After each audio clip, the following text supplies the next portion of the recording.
તારપરા હવે આ સોસાયટી 1998માં અરવિંદસિંહે ઇન્દ્રનીલને પાવરબેનને લખી દીધેલું આ સોસાયટી. પછી ઇન્દ્રનીલે બીજા વ્યક્તિને દસ્તાર કરી દીધા. એ લોકોએ અમને બધા ઓલા આપ્યા, શેર સર્ટિફિકેટ અમને આપ્યા. પછી અમે આમાં બાંધકામ કર્યું. આજ અમારું બાંધકામ 20 વર્ષનું પહેલાંનું બાંધકામ છે. અમે મોટા મોવાના ગ્રામ પંચાયતમાં વેરા ભરેલા છે અને કોર્પોરેશનમાં વેરા ભરેલા છે. કોર્પોરેશન અમારું સોસાયટીનું આકારણી કરી ગયા હતા. આકારણી કરી પછી અમને એને વેરા આપ્યા એટલે અમે એને વેરા ભર્યા. પછી અત્યારે મોટા માથા અને અધિકારી કોર્પોરેશનના એના દબાવથી અમને 3 નોટિસ મારી છે પાડવાની. તમારી સોસાયટી પાડી નાખશું અને અમારી સોસાયટીને કોર્પોરેશનની ગટર આ લોકોએ ખોદી નાખી છે. અને આના મૂળ માલિક અરવિંદસિંહ જાડેજા મેન આમાં છે. એને જ આ બધું કર્યું છે. અને આ જમીન 3 વાર વેચાઈ ગયેલી છે. પહેલાં બોમ્બેની પાર્ટીને વેચી હતી. એ પાર્ટીનો અત્યારે કોર્ટમાં દાવો હાલે છે.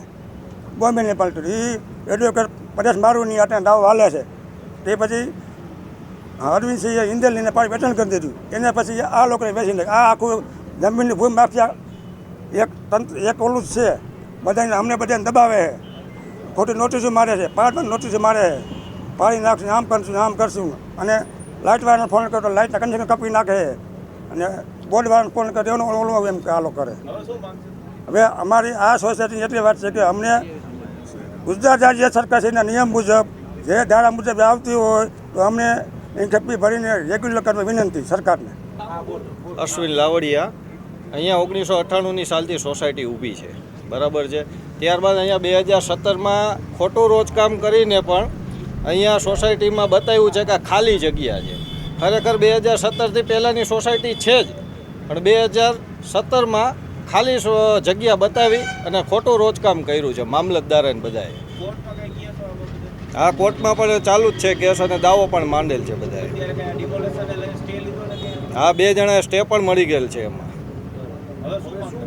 અમારું છે ભાઈ ઇમ્પેક્ટ ફીમાં લઈ લઈએ અને કોર્પોરેશન ખોટી રીતે અમને હેરાન ન કરે અને જગ્યા રેગ્યુલાઇઝ કરી આપે. અમે પૈસા ભરવા માટે ઇમ્પેક્ટ ફીમાં રેડી છીએ. અમને શું કામ નથી લેતા ઇમ્પેક્ટ ફીમાં? બધાને રજૂઆત કરી છે આજે અમે. આજે કમિશનર સાહેબને પણ આવેદનપત્ર આપેલ છે અમે. પટેલ બોલું છું અને આ 2098થી અમારી જગ્યા છે. 1998થી અમારી જગ્યા છે, બરોબર. તો અત્યારે અમને કેમ દબાવ કરે છે આ લોકો કે બાંધકામ તો અમારું 1998નું જ છે, બરોબર. તો હવે કેમ આ બધા કરે છે? વેરા તો અમે બધા ભરેલા જ છે. એકે વેરો બાકી નથી રાખેલો. અત્યારે RMCમાં ભર્યું તો એમ વેરો તો ભરી જ છે. તો કેમ હવે એને નડે છે? તો વેરો જ પહેલાં ન અપાય ને. એ લોકોનું હોય તો એને વેરો ન આપવો જોઈએ. આ રીતનું દબાણ કરવું હોય તો દબાણ ન કરી શકે અને કાયદેસર કરવા અમે વિનંતી કરી છે. અમને અમારે રહેવું ક્યાં અને ધંધો ક્યાં કરવો? અમે અહીંયા 1998થી અમે રહીએ છીએ. તો હવે અમે રહીએ ક્યાં ને ધંધો ક્યાં કરીએ? અમારી માંગ પૂરી કરે સરકાર એમ. મારું નામ ચમન પટેલ છે. અમે 1998ની સાલથી આ સોસાયટીમાં રહીએ છીએ અને નાના ધંધા રોજકામ કરીએ છીએ. 1998થી અત્યાર સુધીમાં અમને કાંઈ તકલીફ નહોતી. હમણાં 3 વર્ષ થયા સતત અમને લોકોને પ્રેશર આપવામાં આવે છે આ જગ્યા તમે ખાલી કરી દો. અને અમારું સાહેબ કોર્પોરેશનમાં એટલું જ નિવેદન છે, કોર્પોરેશન 262 બજાવી અને અમારું ડિમોલેશન કરવા માગે છે. આ જગ્યા અમારી રિઝર્વમાં નથી આવતી, અમારી પ્રાઇવેટ જગ્યામાં આવે છે. અને એ જગ્યા ઉપર અમે 1998ની સાલથી બાંધકામ કરેલું છે અને એમાં અમે ધંધા રોજગાર કરીએ છીએ અને રહીએ છીએ. તો 2005 પહેલાંનો સરકારશ્રીનો હુકમ છે કે ભાઈ સૂચિત સોસાયટીઓ જેટલી 2005 પહેલાં છે એને રેગ્યુલાઇઝ કરવી. અને કોર્પોરેશનનો પણ એવો એક ઠરાવ છે કે 2022 પહેલાંનું બાંધકામ હોય તો એને 261 મુજબ નોટિસ આપી અને 262 મુજબ ડિમોલેશન કરવું.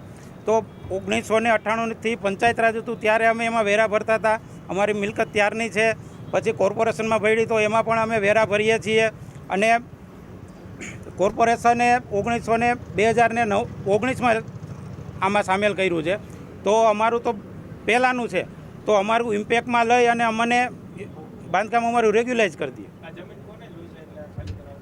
એ મોટા કોઈ આમાં બિલ્ડરો છે, સતત અધિકારીઓને પ્રેશર કરે છે કે આ લોકોને તમે કાયદાની પછવાડે રહી અને આ લોકોને તમે પૂરા કરી દો એમ. એટલે આમાં મોટા મોટા રાજકારણીઓ અને બિલ્ડરોનો પણ હાથ હોવાની શંકા છે.